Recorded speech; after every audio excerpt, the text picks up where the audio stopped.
Vous allez regarder une première vidéo mettant en scène la rencontre entre un vendeur et un client. Ensuite, nous revisionnerons celle-ci en l'analysant.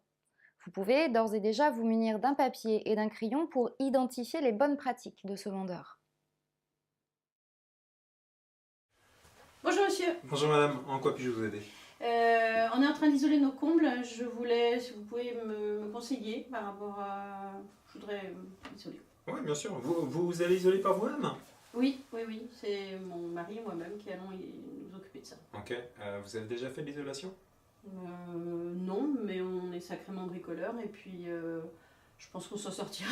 Ouais, de toute façon, si vous êtes bricoleur, je vous rassure, il n'y a rien de bien compliqué, D'accord. il n'y a aucun souci.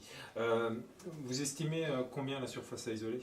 Alors, en fait, on a un plancher... Enfin, au niveau des combles, c'est 100 mètres carrés à peu près.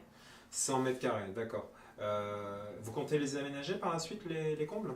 Bah, on aimerait bien, mais financièrement parlant, pas pour tout de suite, quoi. Ouais, enfin je comprends, mais le conseil que je peux vous donner, c'est qu'il faut compter la revente, parce qu'une maison a plus de valeur, justement pour, si on veut aménager les combles. Ouais. Je vous conseille moi plutôt d'isoler par les sous-pentes, et 100 mètres carrés au sol, si vous isolez par les sous-pentes, ça fait entre... Ça fait presque le double, non? Non, ça fait entre 60 et 80 mètres carrés habitables. Donc en fait, ça fait 3 chambres en plus. Oui, d'accord, mais au niveau de l'isolation, on aura beaucoup plus que 100 mètres carrés isolés. Ouais, mais bon, vous pourrez faire des économies justement au niveau du chauffage, quoi. Donc c'est quand même intéressant, il faut vraiment que vous pensiez à la revente. Hein. Bon, écoutez, c'est pas bête, je vais en parler avec mon mari. Du coup, vous pouvez me dire au niveau du prix combien ça va me coûter? Oui, bien sûr, de toute façon, ce que je vais faire, je vais vous faire 2 devis. Comme ça, vous pourrez... Un plancher et un sous-pente. C'est ça, un plancher et un sous-pente, et comme ça, vous pourrez directement comparer. Ok, on verra, effectivement, ça vaut peut-être le coup. Je pense, C'est un sincèrement. bon vendeur, ouais.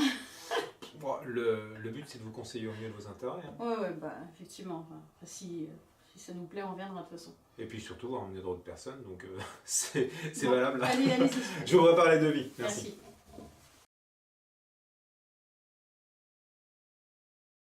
Que fait le vendeur lors de cette prise de contact? Je voudrais isoler. Oui, bien sûr. Vous allez isoler par vous-même? Oui. C'est mon mari et moi-même qui allons nous occuper de ça. Ok. Vous avez déjà fait de l'isolation? Non, mais on est sacrément bricoleurs et puis je pense qu'on s'en sortira. Ouais, de toute façon, si vous êtes bricoleur, je vous rassure, il n'y a rien de bien compliqué, il n'y a aucun souci. Vous estimez combien la surface à isoler? Alors, en fait, on a un plancher... Quel est l'objectif du vendeur? Il fait bien sûr la découverte du contexte. Cet acte rassure le client car le vendeur comprend son projet dans sa globalité. Le vendeur va savoir jusqu'où il peut l'accompagner et cela met bien sûr le client en confiance.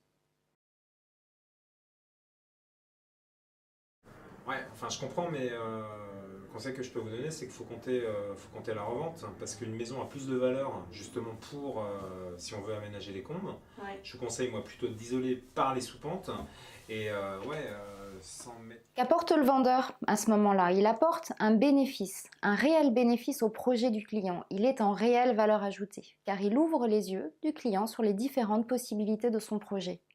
Vous pouvez me dire au niveau du prix combien ça va me coûter? Oui, bien sûr. De toute façon, ce que je vais faire, je vais vous faire 2 devis. Comme ça, vous pourrez... Un plancher et un sous-pente. C'est ça, un plancher et un sous-pente, et comme ça, vous pourrez directement comparer. On verra. Et il a raison de lui proposer de faire 2 devis, car il lui offre le choix de prendre le temps de comparer les 2 projets à tête reposée. C'est un bon vendeur, ouais.